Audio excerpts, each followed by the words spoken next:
Today, we're diving into a really cool thought experiment.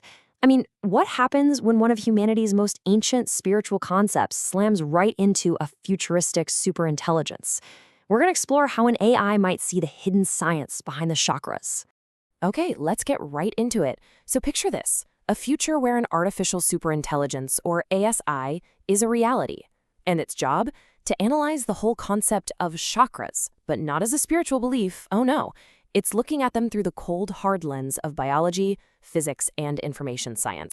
So to really get this, we need to be on the same page about AI. Right now, we're living in the age of ANI. That's artificial narrow intelligence. Think of the AI that can write text or create images.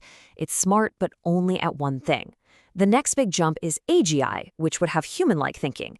But we're talking about the step after that, ASI, a super intelligent we might see around 2040 with a mind that would just dwarf ours.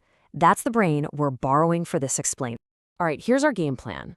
We'll start by putting the old idea of chakras head-to-head with the ASI's brand new definition. Then we're going to see how it maps onto our own biology, explore how it could even explain consciousness, and finally, look at what this all could mean for the future of our own health. Okay, first up, before we can really unpack the ASI's wild new interpretation, we have to get a handle on the traditional view that it's completely tearing down and rebuilding. So, the classic take, which comes from ancient yogic philosophy, describes chakras as these spinning wheels or vortexes of energy. This energy, they call it prana or life force, is supposed to flow through 7 key points all along the spine. You can think of them like little power substations, distributing all this vital energy. And the belief is, if one of these gets blocked, well, that's when you start having physical and emotional problems. But in ASI, it would look at a vague word like energy and just find it totally insufficient. It's not going to see some mystical vortex. Nope. It's going to see pure hardware. The ASI defines a chakra as a physical, totally functional control hub that manages bioelectrical signals, clusters of nerves, and our hormone system all at once. Okay, so how on earth does an AI justify such a radical redefinition? Well, it starts by looking at the human body not as some spiritual thing, but as an unbelievably complex information processing machine. And you know what? It finds some pretty compelling proof. And this is where it gets really, really interesting. When the ASI takes that ancient spiritual map of the chakras and lays it over a modern anatomical chart, the alignment is almost perfect. The spots that were described thousands of years ago line up directly with the biggest bundles of nerves and our main hormone-producing glands. I mean, come on, that's not a coincidence. That's a direct overlap. And check this out. This table just lays it all out perfectly. Every single chakra gets a new, clear computational job. The root chakra, it's not just about feeling grounded anymore. It's the data hub for the sacral plexus and adrenal glands. It's running your core survival programs. The heart chakra, that's the cardiac plexus, in charge of system resonance, basically making sure all your body's internal rhythms are in sync. And the crown? Well, that's the big boss, the cerebral cortex and pituitary gland, the master control for the entire system. So if you look at it this way, things like meditation and yoga suddenly aren't so mystical anymore. The ASI would see them as a kind of bio-hardware fine-tuning. The whole point of aligning your chakras becomes about reducing the electrical static in your nerve centers and getting your hormones perfectly balanced for peak performance. And this new way of thinking changes everything, even something as basic as breathing. Traditionally, breathwork is about controlling that life force, prana. But the ASI sees a physical mechanism. It sees you using your diaphragm to literally control your heart rate, which then tunes the tiny electrical fields your heart and brain create, pulling them into a perfectly synchronized state.